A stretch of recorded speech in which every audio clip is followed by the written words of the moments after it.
주님께서 사랑하셨던 이 나사로가 병으로 죽게 되었습니다. 아니 죽었죠. 어떤 병이라도 고쳐내셨던 예수님이기 때문에 이곳에 계셨다면 틀림없이 죽지 않게 하시고 고쳐주실 수 있었을 겁니다. 그러나 예수님께서는 나사로가 중한 병에 걸렸다라는 소식을 들으시고도 급하게 나사로에게 찾아오지 않으셨습니다. 뭐 예수님이 계신 곳이 너무 멀었기 때문에 어차피 빨리 와도 소용없었다 뭐 이렇다면 또 모르겠어요. 11장 1절에 보면요, 나사로가 사는 동네 이름이 나옵니다. 베다니라고 돼 있어요. 그죠?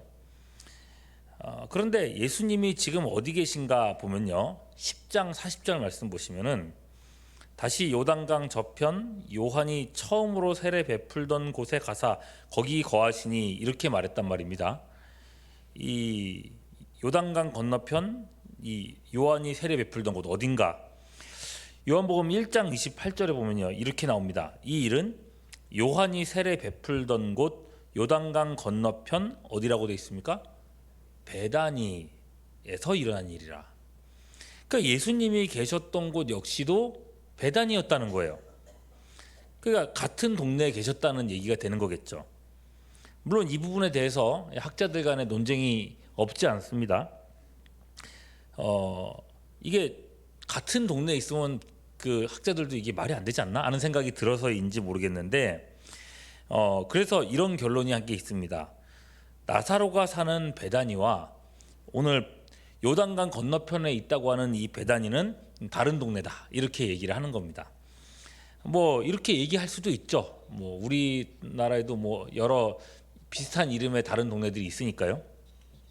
다만 그렇다고 할지라도 나사로의 집에서 요단강 건너편 베다니로 추정되는 곳의 이 거리는요, 아무리 멀어야 20km라고 해요. 그러니까 뭐 우리 교회에서 월드컵 경기장 뭐 그 정도도 안 되는 거리일 겁니다. 자전거를 타고 가면은 뭐 1시간 정도면 갈 수 있을 거고, 걸어간다고 생각해도 뭐 건장한 남자가 걷는다고 하면은 7시간 이내로 도착할 수 있는 거리일 겁니다. 그 정도 거리, 아무리 이렇게 학자들이 얘기하는 대로 다른 동네라고 생각하고 멀게 잡아도 그 정도 거리. 자, 이렇게 가까이에 있었는데 예수님은 나사로가 이렇게 중환병, 죽을 수 있는 이 중환병에 걸렸다는 소식을 들으시고도 11장 6절에 보면 이틀을 더 유하셨다고 했습니다. 그곳에서 빨리 안 가시고 이상하게 시간을 지체하신 겁니다. 그리고 나서 예수께서 나사로 집에 도착한 때는 언제냐 보니까 17절에 보니까 나사로가 무덤에 있은 지 이미 나흘이었다 그랬어요. 4일이 지난 겁니다. 예수님이 소식을 들으셨고 이틀을 그 자리에서 유하신 후에 적어도 뭐 한 이틀 3일 이상은 다른 병을 고치셨든 뭐 사람들을 가르치셨든 뭐 모르겠어요. 천천히 오신 겁니다. 천천히 중간에 뭐 할 거 다 하면서. 그러니 여러분, 예수님께서 소식을 전하는 거리 이 누이들 입장에서는요, 그 예수님이 어디 계신지도 알고 있었고 그래서 이렇게 소식 전하는 사람을 보냈었던 거고, 그래서 어떤 예수님이 언제쯤 오시겠다는 예상치가 있잖아요. 그런데 예수님이 이제 오셨다고. 그 얼마나 야속하겠습니까? 적어도 당일에만 와주셨다면, 어떻게든 서둘러서 와주셨다면은, 소식을 듣고 바로 출발만 해주셨다면 오라버니가 죽지 않고 살 수 있었을 텐데 라고 하는 아쉬움이 자꾸 생각나는 거예요. 그래서일 겁니다. 예수님을 마중 나온 언니 마르다가 예수님을 만나고서 첫 번째로 한 말이 뭡니까? 21절, 주께서 여기 계셨더라면 내 오라버니가 죽지 아니하였겠나이다. 이 아쉬운 소리를 하는 거예요. 주님 빨리 오셨으면 안 죽었을 텐데. 이걸 나중에 영접 나온 마리아도 또 똑같이 얘기를 하는 거죠. 32절, 주께서 여기 계셨더라면 내 오라버니가 죽지 아니하였겠나이다. 자매가 다 섭섭한 거예요. 빨리만 오셨으면 됐을 텐데. 맞죠? 여러분, 예수님께서 이렇게 늦으신 이유가 있겠죠, 그죠? 바로 나사로를 살려내심으로써, 죽은 나사로를 살려내심으로 예수님 자신이 생명의 주인이시며 살리시는 주이심을 나타내기 위해서 그렇게 하셨던 겁니다. 그리고 모든 상황은 이제 다 갖춰져 있죠. 39절에서 말하는 것처럼 나사로는 죽은 지 이미 나흘이나 되어서 무덤 밖에까지 시체 썩는 냄새가 나고 있다고 했습니다. 그러니 그의 죽음을 누구도 부정할 수가 없습니다. 그 자리에 이 나사로의 죽음을 애도하기 위해서 많은 유대인들이 함께 하고 있습니다. 그들은 이제 예수께서 하시는 그 일의 증인이 될 사람들로서 이렇게 와 있는 겁니다. 자기들은 모를지라도요. 오늘 말씀에 보면요, 이 유대인의 무리를 강조하고 있어요. 31절에 보면 마리아가 예수님을 영접하러 갈 때에 함께 집에 있어 위로하던 유대인들도 마리아의 뒤를 따라갔다라고 했어요. 그리고 33절, 마리아가 우는 것과 또 온 유대인들이 우는 것을 이제 말씀하고 있죠. 그러니까 적지 않은 사람들이 나사로가 죽었다는 것을 확인했고, 그렇기 때문에 함께 울고 있단 말입니다. 자, 이게 나사로가 죽은 거 확신하고 주변에 증인들도 다 있는 이 상태에서 모든 것들이 이제 갖춰진 지금 상황에서 예수님은 자신의 계획대로 나사로를 이제 살리시려고 이제 합니다. 그리하여 모든 유대인들은 예수님을 통해서 하나님의 영광을 보게 될 거란 말이죠. 자, 우리는 이제 이런 그 예수님의 계획과 섭리와 결과를 다 알고 이제 말씀을 보고 있어요. 근데 말입니다, 이 승리의 사건을 앞두고서 우리는 신비한 장면을 목격하게 됩니다. 35절 말씀 보세요. 예수께서 어떻게 하셨어요? 눈물을 흘리셨다. 눈물을 흘리셨다. 여러분, 이 모든 과정에 세팅된 것을 보고 이 본문을 보면요, 이게 좀 이해가 안 됩니다. 왜 예수님이 눈물을 흘리셨지? 예. 유대인들이야 뭐 거기서 그 결과를 모르고 있으니까 생각을 했죠. 36절 보라, 그를 얼마나 사랑하셨는가. 장례식 때에서 나올 만한 얘기 아닙니까? 너무나도 아꼈던 사랑했던 동료 제자가 죽었으니 그 슬픔에, 그 죽음의 슬픔 때문에 우셨다고 생각했다는 거죠. 근데 여러분은 그렇게 생각하시면 안 됩니다. 예.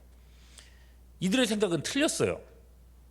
애초에 여러분, 나사로의 죽음 때문에 그렇게 슬퍼서 우실 정도였다면 뭐하러 이틀이나 시간을 끌고 굳이 이동도 천천히 그렇게 늦게 했습니까?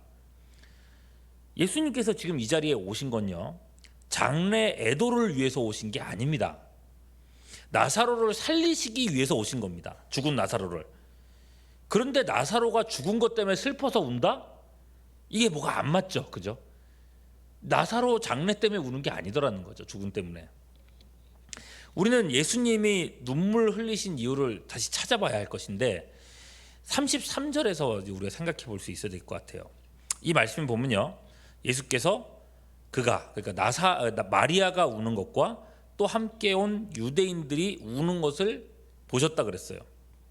여기서 운다라고 하는 표현, 사람들이 운다라고 할 때 쓰는 이 표현이요, 헬라어로는요 클라이오라고 돼 있는데 큰 소리로 우는 걸 얘기합니다. 큰 소리로 우는 거. 그건 뭐 여기 장례식장 많이 다녀보신 분들 많으니까 아시잖아요. 연세 높으신 어른이 이제 돌아가신 집은 그나마 좀 장례식이 좀 차분한 편이에요, 그죠? 그런데 이제 젊은 뭐 남편이나 아내 또는 뭐 자녀, 이렇게 젊은 사람들이 장례를 치르게 되는 집을 가보면은 분위기가 그렇지가 않습니다, 그죠? 그냥 입관, 발인, 화장, 하관, 이 순서가 될 때마다 거의 그 부모가 되는 분이나 남편, 아내가 되는 분은 기진할 정도로 웁니다. 예. 몸을 가누지 못할 정도로 소리를 지르고 바닥을 구르는 분들도 계시고요. 정말 기절하시는 분들도 계시고. 오늘 마리아의 모습이 그랬다는 거예요. 오늘 이 표현, 이 운다라고 하는 이 표현 얼마나 그랬겠어요. 뭐 잘 모르겠지만은 오빠 부르면서 막 오열을 했을 것 같아요. 마리아가 그토록 슬퍼하는 모습에 따라 나왔던 유대인들조차도 함께 막 울 수밖에 없는 그런 상황이었다는 겁니다. 자, 이에 대한 예수님의 반응이 어땠는가? 33절 후반절 보시면은 우는 것을 보시고 심령에 비통히 여기시고 불쌍히 여기셨다 그랬어요. 예수님의 감정을 두 가지로 표현하죠. 비통히 여기시고 불쌍히 여기셨다. 여기서 여러분 비통히 여긴다는 단어, 이 비통히 여겼다, 이 단어가 우리가 주목해야 될 단어입니다. 헬라어로 보시면은 이 엠브리마오마이라고 돼 있는데 이게 어떤 말이냐면 말이 전쟁터에서 콧김을 내뿜는다는 뜻입니다. 비통히 여긴다. 이 단어를 말에게 얘기할 때는 콧김인데 사람한테 적용할 때는 분노하다라는 뜻이에요. 격노하다, 격분하다 이런 뜻이에요. 예. 전쟁터에 막 장수가 분노하면서 막 이렇게 싸우는 그런 그림인 거예요. 마리아가 오열하는 걸 보면서 예수님은 격노하셨습니다. 그러면 여러분 누구한테 격노한 걸까요? 슬퍼하는 마리아에게요? 왜 슬퍼하냐? 라고 막 화를 내신 걸까요? 그렇지 않죠. 인간을 이토록 큰 슬픔에 절망에 빠뜨리는 죽음, 그 자체에 대한 분노인 것입니다. 사망의 세력을 잡은 자, 곧 마귀에 대한 통분인 것입니다. 마귀를 무찌르고자, 마귀를 그리고 그 죽음의 권세를 깨트리고자 예수님이 세상에 오신 거잖아요. 하나님의 아들은 이 죽음을 정복하기 위해 이 땅에 오셨습니다. 잠시 후에 예수님은 그 진노로서 죽음의 권세를 깨트리시게 될 겁니다. 죽은 지 나흘이 된 나사로가 그 죽음에서 일어나 걷게 될 거란 말이에요. 그 승리를 바라보고 있단 말이죠. 그러나 여러분, 그런 일은, 나사로를 일으키는 그 일은 오히려 작은 일로 여겨지게 될 겁니다. 왜냐하면 예수님 자신이 십자가에 죽으시고 사흘 만에 영원히 죽지 않는 부활의 몸으로 다시 사실 것이기 때문입니다. 그리고 부활의 첫 열매가 되실 것이고 예수님을 따라서 예수 믿는 모든 사람들을 그 부활에 동참하게 하실 것이기 때문에 그렇습니다. 그런 의미에서 예수께서 흘리시는 이 눈물은요 단순히 이 죽은 사람 불쌍해서 우는 그런 감상적인 눈물이 될 수 없습니다. 만일 이 눈물을 감상적으로 본다면 예수님은 수도 없이 눈물을 흘리셔야만 됐을 겁니다. 근데 그게 아니잖아요.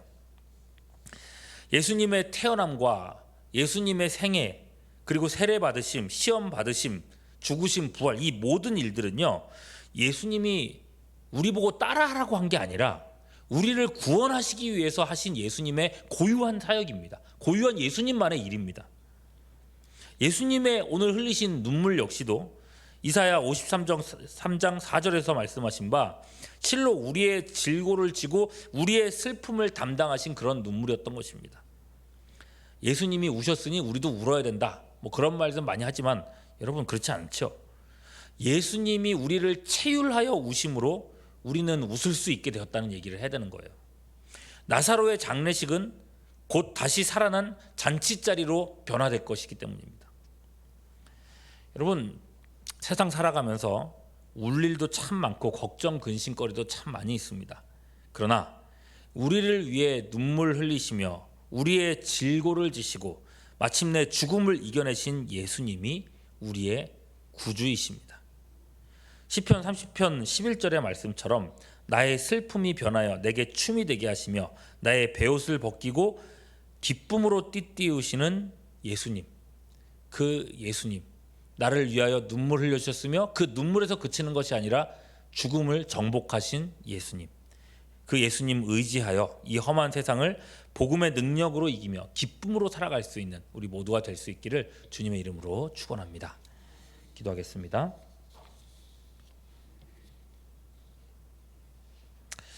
때로는 내게 왜 이런 일들이 생겨나는지, 내가 힘들고 괴로울 때에 나의 위기의 순간에 주님은 어디 계셨는지 야속한 마음으로 눈물을 흘릴 때도 있지만 여전히 나를 사랑하사 나를 위하여 모든 것을 내어주신 주님의 사랑과 그 전능의 능력을 흔들림 없이 의지하는 우리 신앙 되게 하여 주시옵소서.